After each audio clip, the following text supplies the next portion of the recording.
Hi boys and girls. Today we're going to start our next lesson on angles. Today we're going to start lesson 9.1.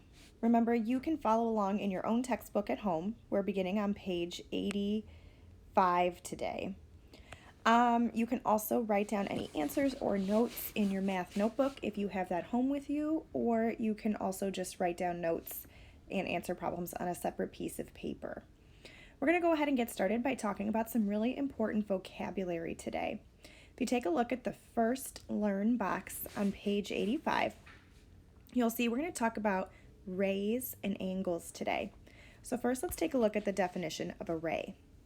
Yesterday, we learned about points, lines, and line segments. If you remember, a point is any spot in space that's labeled with a letter. A line is a line that continues on forever in two opposite directions.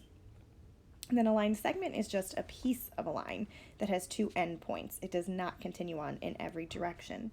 So if you look at our top box there, you'll see examples of those items.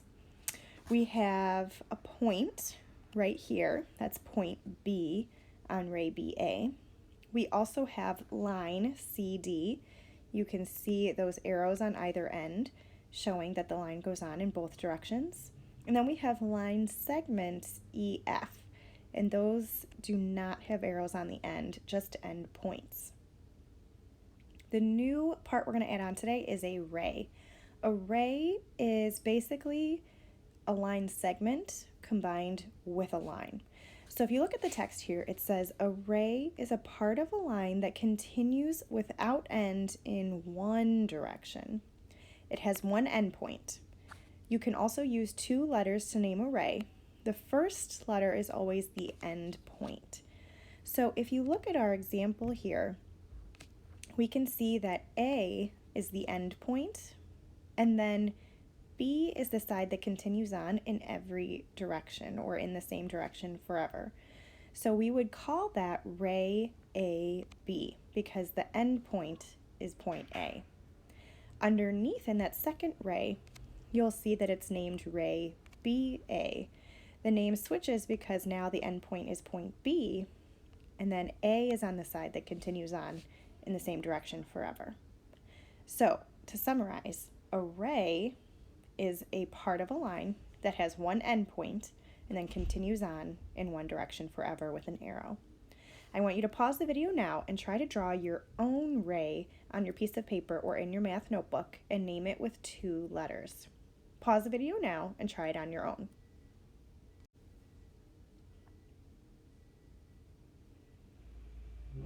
Did you try it on your own? Great. Now let's check and compare our answers. Okay. I'm going to move my page over so I have some space to draw my ray. Now, as you can see, I'm going to create one side of an endpoint. I'm going to make that a little bit bigger so you guys can see. And then I'm going to go ahead and draw my ray.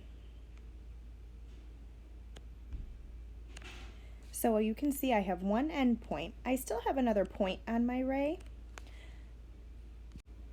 but that's just to help me name it. Now that I have my ray drawn, I'm going to label it.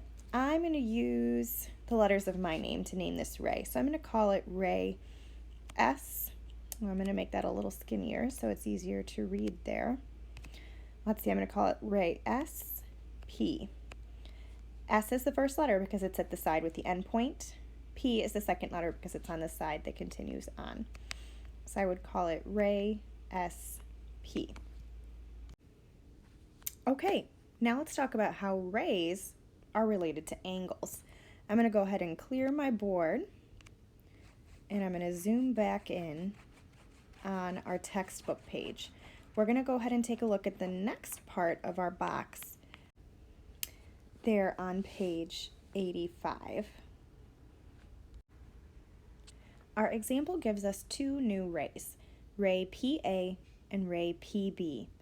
These two rays meet up at point P to form an angle. So there's a couple of things I want to point out to you guys. First, let's take a look at how these two rays meet up. First, let's find ray PA.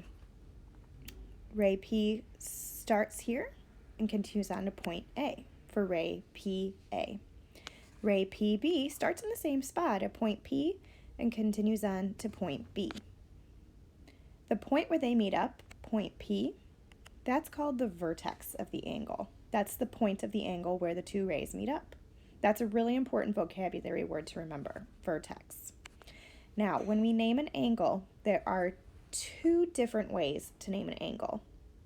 The first way you can name an angle is by using the points on the rays that form the angle. I think about it as naming it with the outside points. So, to name an angle, I name it with the 3 points that form it. In this case, I would name it angle APB with the vertex in the middle, or I could do the opposite. I could name it angle BPA. Both of those would be perfectly fine as long as that point P is in the middle, since it's at the vertex. The second way I can name it is using a lowercase letter, and you only have to use one lowercase letter. If you remember in our lesson yesterday, I told you that an angle measures the space in between the two rays. So when I'm measuring an angle, the degrees that I use to measure it are measuring this space inside. So it would be like if I went on a journey and I was walking, if I walked from point A and I walked down to point B. If I name the angle using that inside space, I just use one lowercase letter to do that. So in this example, they named it as angle X, just using that lowercase x. I'm going to give you an example now off to the side of my paper, and I want you to try this in your notebook. I'm going to draw an angle. So I'm going to draw an angle here. I'm going to make sure I include points on my lines. I'm going to label these points now. And then of course I want to show that my rays continue on forever in one direction. Now I'm going to label these points, and you guys are going to decide how to name this angle.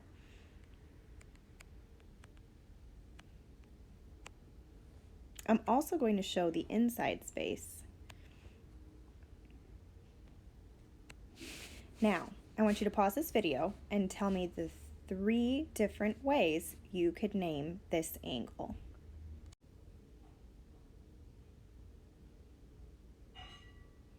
Did you try it on your own in your notebook? Awesome. Now let's check our answers. There were 3 different ways you could name this angle. The first 2 ways are using those capital letters, naming the points on the outside of the angle. So the first way you could have named it was angle. And by the way, this symbol I just drew is the symbol for angle. It's like a little mini angle you put in front of the letters.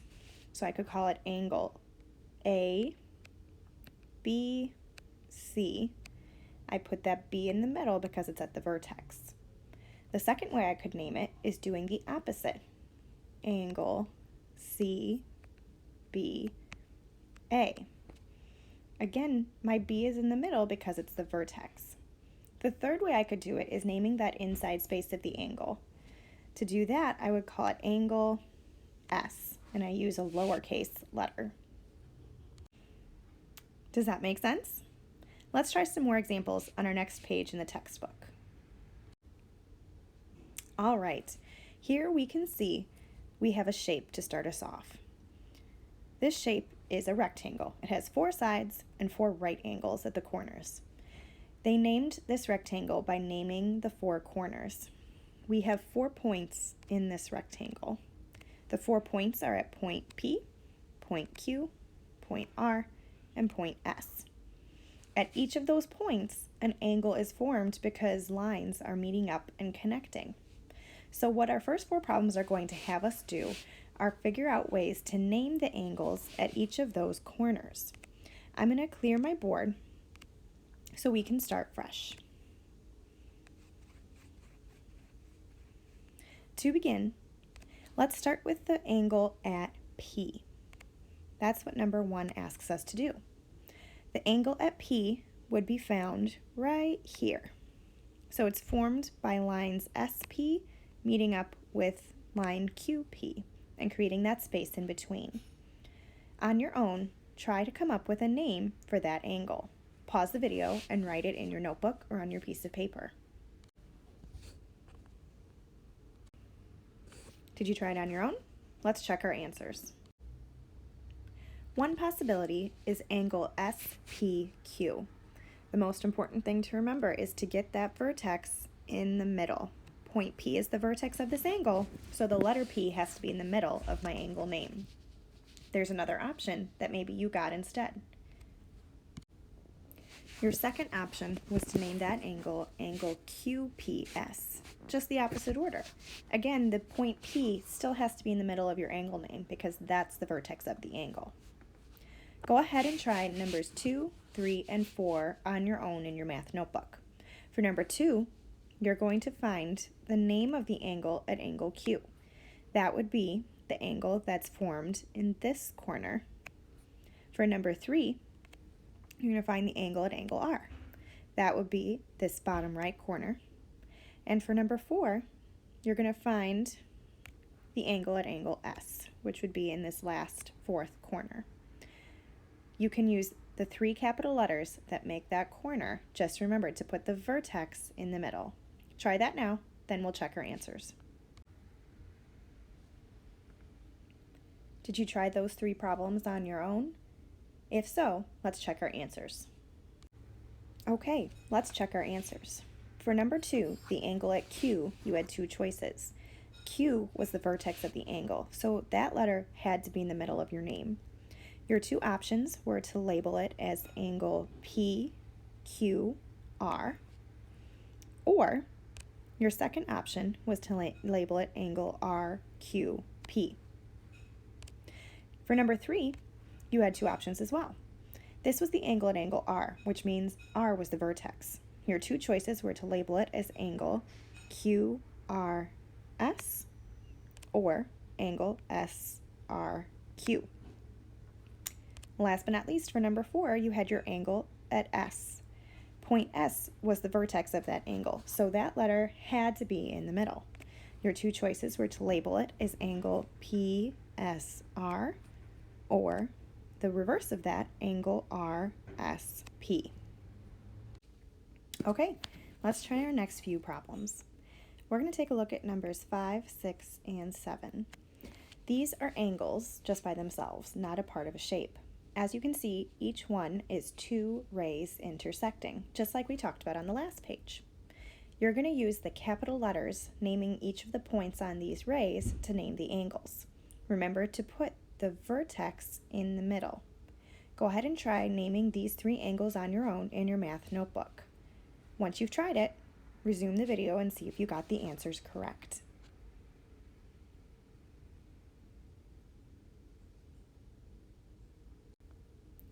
Did you try it? All right, let's check our answers. For number 5, you had 2 choices to name the angle. Your first choice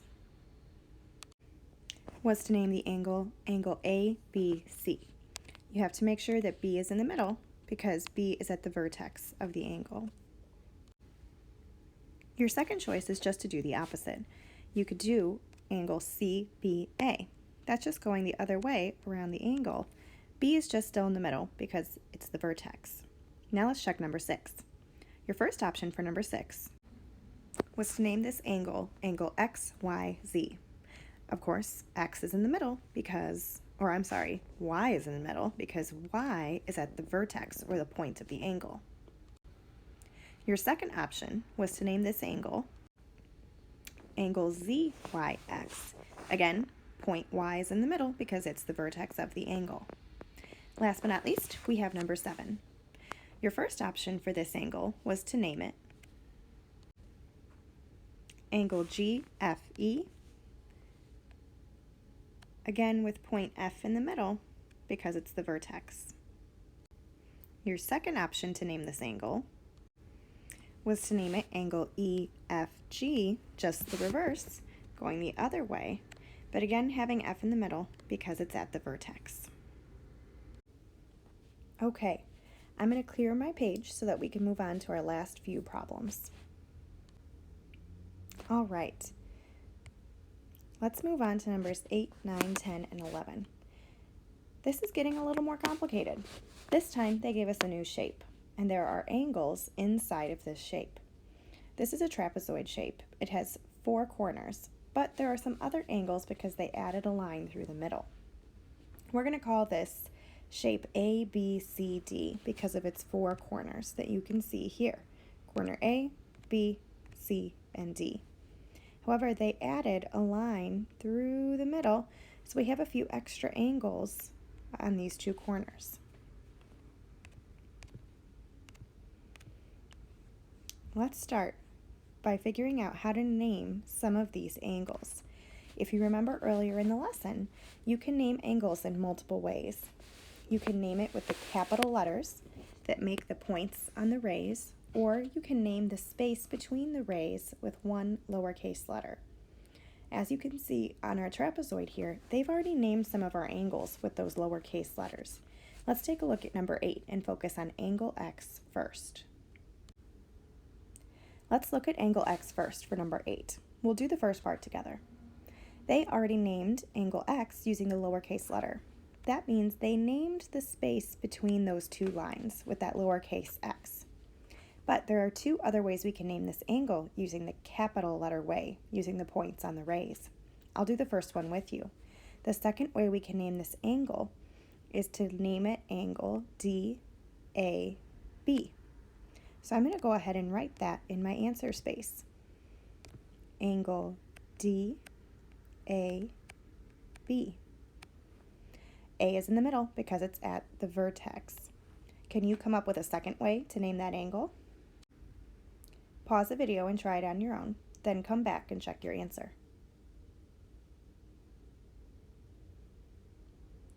Did you try it on your own? Let's see if you got it right. The second way you can name this angle is to just do the opposite of the way I just did. You can also name it with the capital letters, starting with point B, A, D. So you would write that name out as angle B, A, D. Now I want you to pause the video and try the same thing for the angles at angle Z, angle Y, and angle R. They already named the space with the lowercase letter. So your job is to come up with the 2 other ways we can name it using the capital letter points, just like we did for number 8. Number 9 is a little bit tricky, so is number 10. See if you can figure it out.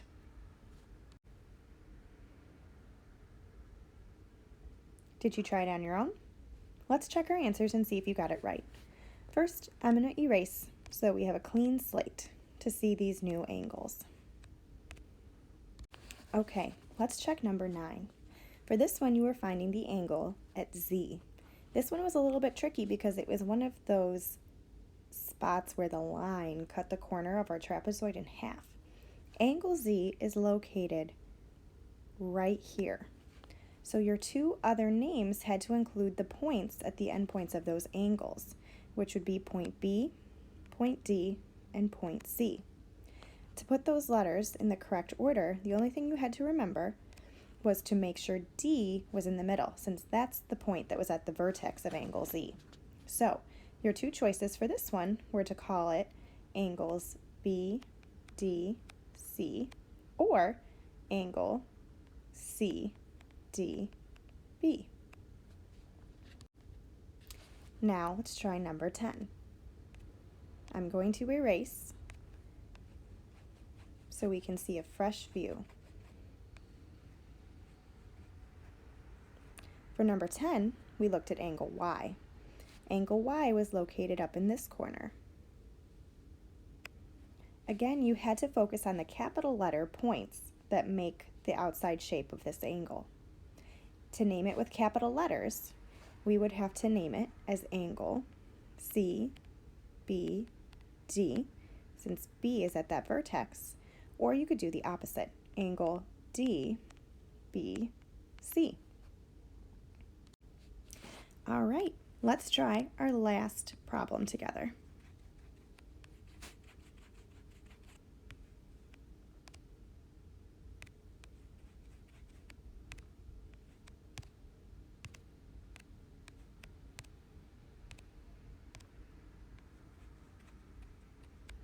Problem number 11 wanted you to name angle R. This one was also a little bit tricky because angle R shares a corner with angle Z. Angle R was located right here in this space. So to name this one, you had to include the capital letters A, D, and B. Your two choices were as follows. You could have named it angle A, D, B, with D in the middle for that vertex, or the reverse, angle B, D, A. So, to review what we learned today about naming angles, let's take a look. If I draw an angle, I have 3 ways overall to name it. The first way is to use the endpoints that create it.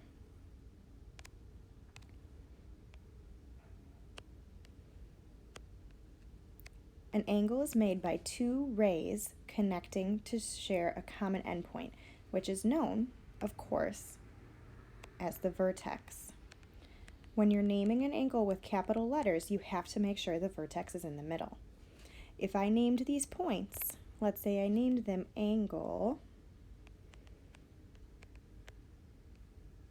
I could name it in 2 ways. I can call it angle X, Y, Z, or I can do the opposite, angle Z, Y, X.